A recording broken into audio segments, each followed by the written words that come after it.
All right, welcome back to the channel. So in this video, we're going to talk about Deontay Wilder, Tim Bradley, and Tim Bradley telling Deontay Wilder to man up and stop making excuses and cast doubt on the effectiveness of Deontay Wilder changing trainers to Malik Scott. Let's talk about those things in this video.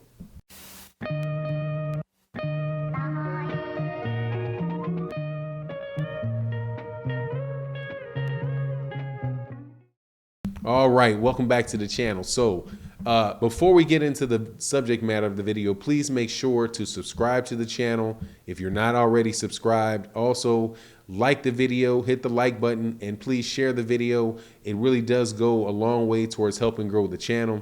So here we are, still talking about Deontay Wilder and Tyson Fury. They have a third match to their trilogy supposed to be coming up on October 9th. The reason, obviously, it got postponed is because of a COVID incident that did or did not happen to Tyson Fury. I believe did not happen. I don't believe this guy as far as I can throw YouTube.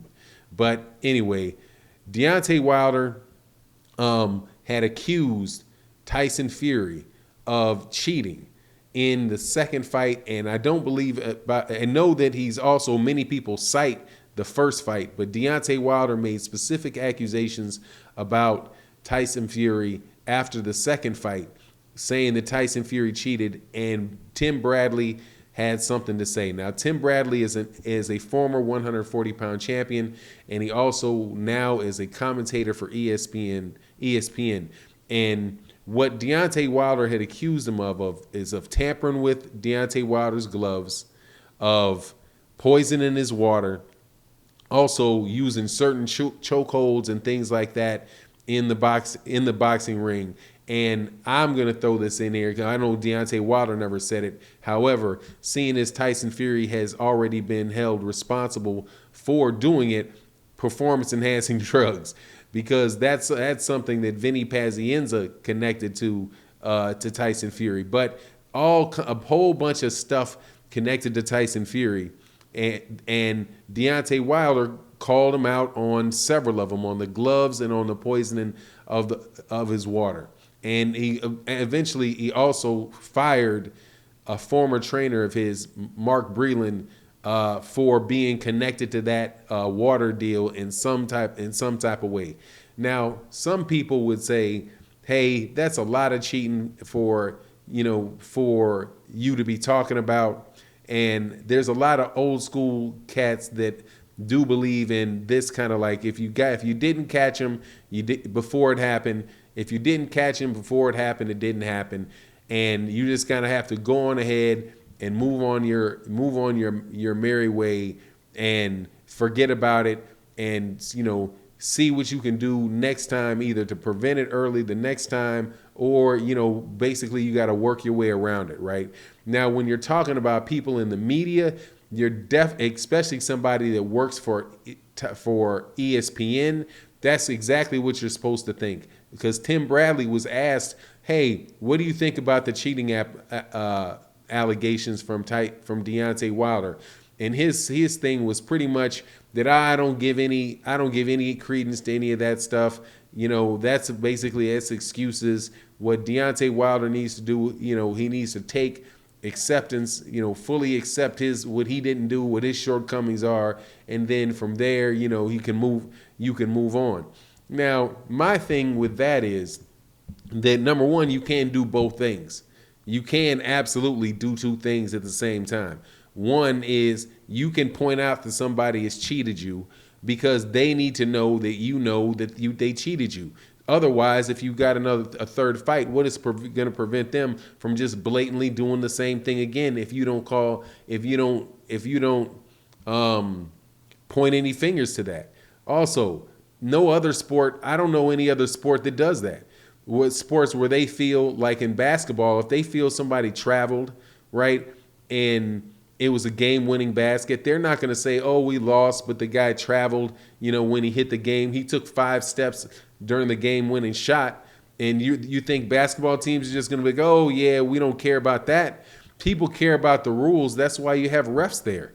You have refs in order to enforce the rules. You don't just say because somebody got, like somebody gets in there with brass knuckles and you're not supposed to say anything about it, right? You get somebody in there that is juice to the gills. You're not supposed to say anything about it. Just let it just okay, I guess it's going to change next fight. Absolutely not. There's a bunch of people in the first fight with Tyson Fury that saw Tyson Fury's gloves flopping around when he didn't win the fight. What did he do? He came at it much more aggressively, and because he got away with it the first time, so he's going to try to come and get away with it the second time. And quite honestly, the people's attitudes about cheating have been so dismissive about it. I wouldn't be surprised at all if he tries to come and blatantly cheats the third time. That's something called sportsmanship. If you don't want there to be any rules, then go fight on the street. If there's rules, then you got to have people abide by the rules. And if people aren't abiding by the rules, then you have you have not only a you have a responsibility to stand up for yourself and say, no way. This guy, first of all, this guy traveled. First, this guy right here was on, this guy is on steroids. I mean, the idea that you're just supposed to sit there and take a guy cheating to the extent that Tyson Fury cheated, to me it's ridiculous. But then, the thing about what Tim Bradley says is, he moves on to whether or not Malik Scott is going to be helpful. And he's like, well, I don't know how helpful Malik Scott is going to be. I wish he would have had another fight or something to kind of test it out and see how it's going. Yeah, but Tim, that's taking responsibility for what you're doing, isn't it? Right? Hiring a new coach. So at one point in time, he says that you need to, accept your loss. But then on the second hand, when he not, I don't want to say belittles is really strong, but he downplays the fact that Deontay Wilder hired a new trainer, a new coach. If you hire a new coach to train you and you're going through these different drills and doing different things, why do you think Deontay Wilder's doing that? He's doing that so that he can overcome his what he was lacking in his first fight with Tyson Fury. So it's just like you can't have it both ways. You can't on one hand say Deontay Wilder needs to man up and solve, figure out what he did wrong and try to move forward.